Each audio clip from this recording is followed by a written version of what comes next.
आणि एक महत्त्वाची बातमी, क्रिकेटपटू सुरेश रैनाला ईडीनं समन्स पाठवलंय। बेटिंग ॲपचा प्रचार रैनाला होणार आहे असं दिसतंय। नवी दिल्लीतल्या ईडी कार्यालयामध्ये रैनाची चौकशी होणार आहे। क्रिकेटपटू सुरेश रैनाला ईडीकडून हे समन्स बजावण्यात आलं।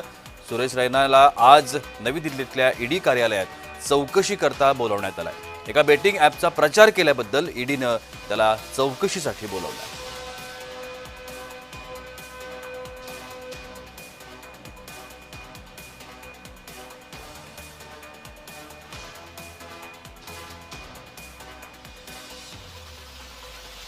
क्रिकेटपटू सुरेश रैनावरती बेटिंग ॲपचा प्रचार केल्याचा ठपका ठेवण्यात आलाय।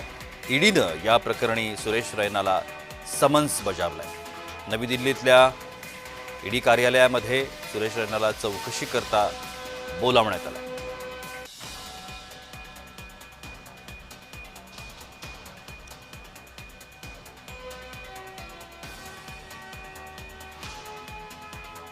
बेटिंग ॲपचा प्रचार रैनाला होणार अशी चिन्ह आहेत।